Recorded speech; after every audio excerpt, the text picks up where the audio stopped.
1995. El domingo 9 de abril de 1995 se presentaron 14 candidatos a elecciones, de entre los cuales los más figurativos fueron Alberto Fujimori de Cambio 90, Javier Pérez de Cuéllar de Unión por el Perú, Mercedes Cabanillas del APRA y Alejandro Toledo de País Posible. De los cuatro, fue elegido Fujimori a boca de urna como presidente electo y logró su segundo mandato consecutivo. 2001. Después de que Alberto Fujimori renunciara por fax a la presidencia del Perú, luego de disposiciones de emergencia se eligió a Valentín Paniagua, quien convocó a elecciones generales para el 8 de abril de 2001. Los principales contendores quienes pasaron a segunda vuelta fueron Alejandro Toledo de Perú Posible y Alan García del APRA. Alejandro Toledo prometía una guerra contra la corrupción al igual que su contrincante. Toledo resultó electo presidente, sin embargo hoy está preso en los Estados Unidos a la espera de extradición por crímenes de corrupción. 2006. Estas elecciones fueron convocadas por Alejandro Toledo para que sea un proceso transparente y supervisado por autoridades extranjeras. Se presentó el mayor número de postulantes a la presidencia. Quienes estuvieron cerca de obtener el puesto presidencial fueron Ollanta Humala y Alan García. Este último se convirtió por segunda vez en el mandatario del Perú.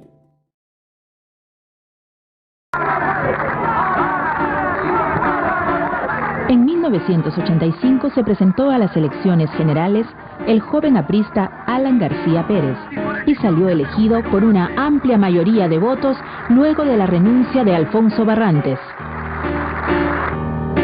García inició su gobierno con un aumento de salario de empleados y trabajadores y congelando los precios de alimentos y servicios. Para apoyar a los empresarios nacionales, creó el dólar subsidiado, llamado MUC. Además, García decidió pagar la deuda externa con tan solo el 10% de nuestras exportaciones. Esta decisión lo enfrentaría a los organismos financieros internacionales. A pesar de las críticas, la popularidad de García permaneció inalterable durante los 2 primeros años. Pero la política económica de García no tenía un sustento real. La situación de las reservas monetarias y recursos no dieron para mantener un sistema acusado de artificial. Su negativa a renegociar nuestra deuda ocasionó que al Perú se le declare un país inelegible. Para 1987, el fantasma de la inflación irrumpía nuevamente en nuestra economía a través de la cada vez mayor diferencia entre la moneda oficial, el INTI y el dólar, en un mercado informal o callejero. Esta situación y la política de subsidios y controles de precios generó desabastecimiento, especulación e hiperinflación.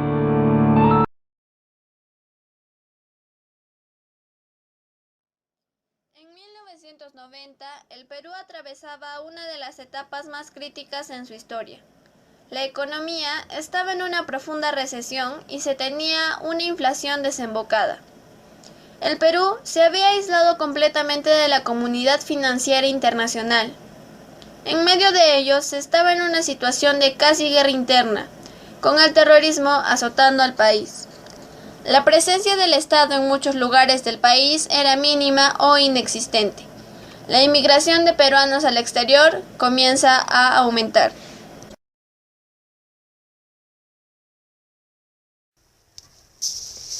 En las elecciones generales de 1990, se enfrentaron Alberto Fujimori, Mario Vargas Llosa, Luis Alva Castro, entre otros.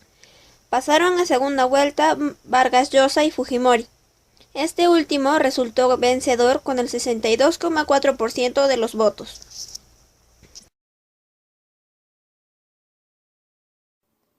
Pese a que Fujimori como candidato había negado un shock económico, el gobierno siguió las recomendaciones del Fondo Monetario Internacional. El 8 de agosto de 1990, el presidente del Consejo de Ministros y ministro de Economía, Juan Carlos Hurtado Miller, salió en cadena nacional anunciando una reestructuración de precios que sería conocida como el Fuji Shock. Es así que la lata de leche evaporada que hoy costaba en la calle 120.000 índices costará a partir de mañana 330.000 índices. el kilo de azúcar blanca, que solo se conseguía a 150.000 linsis, costará a partir de mañana 300.000 linsis. El pan francés, que esta tarde costaba 9.000 linsis, costará a partir de mañana 25.000 linsis. Que Dios nos ayude. Las medidas anunciadas el miércoles 8 de agosto incluyeron aumentos en los precios de los alimentos entre un 75 y 300%, mientras que los combustibles, entre ellos la gasolina de 84 octanos, la de mayor consumo, costaría unas 30 veces más. La mañana del 9 de agosto de 1990, al día siguiente del paquetazo, que hoy todos recuerdan como el Fujishock, la ciudad amaneció triste y vacía. El severo ajuste económico que implantó el presidente del Perú, Alberto Fujimori, en un intento por frenar la inflación, fue causa de disturbios y saqueos en los que perdieron la vida 3 personas. Si bien llegó a estabilizar la vida económica y permitió la reinserción del Perú en el sistema financiero internacional, así como la privatización de las compañías del Estado en manos de extranjeros, también ocasionó despidos masivos de obreros y empleados públicos, así como la supresión de las protecciones a la ineficiente industria nacional, lo cual llevó a su quiebra y a altos índices de desempleo.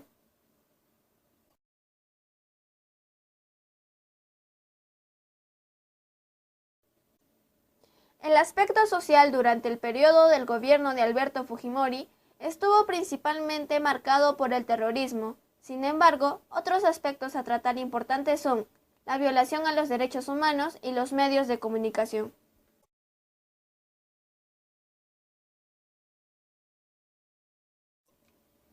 El contexto social en el que se encontraba el país estaba marcado por el más alto índice de violencia en la historia del Perú, causado por el terrorismo, a manos de Sendero Luminoso.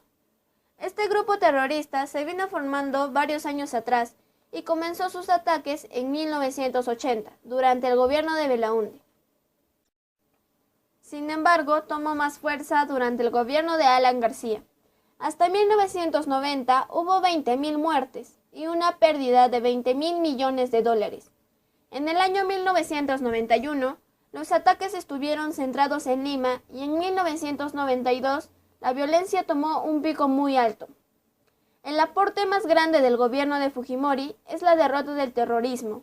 La estrategia de Alberto Fujimori estuvo basada en 3 principios: recuperar la autoridad del Estado, importancia de trabajar con el pueblo, inteligencia sobre fuerza.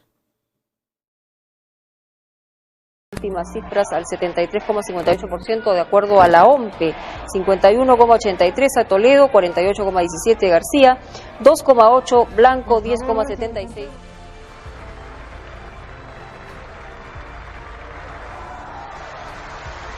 28 de julio del 2001, Alejandro Toledo se convertía en presidente de la República. Juro por Dios, por la patria y por los pobres del Perú. El quinquenio 2001-2006 fue un periodo especial para el Perú, debido a que se instauraron instrumentos fundamentales para fortalecer la gobernabilidad del país. Uno de ellos es el Acuerdo Nacional, compromiso inédito. El 5 de marzo del 2002, por primera vez en nuestra historia republicana, los partidos políticos y el gobierno se sentaron alrededor de una mesa, dejando de lado sus diferencias para moldear el futuro del país. De manera concertada y con participación de la sociedad, plasmaron un acuerdo por el futuro.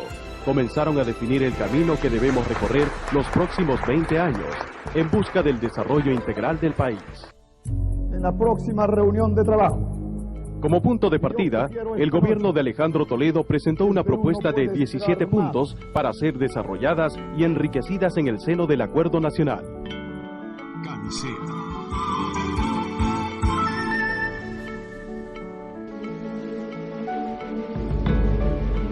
El jueves 5 de agosto del 2004 marcó un hito en la historia del Perú. El proyecto Camisea, ansiado y esperado a lo largo de 20 años, se hizo real y palpable para todos los peruanos. Habla el presidente de la República. Proceda usted a abrir la válvula de ingreso de producción de gas. Entonces, llama esplendorosa de gas brotó desde una chimenea, en plena selva cusqueña. Camino hacia el desarrollo.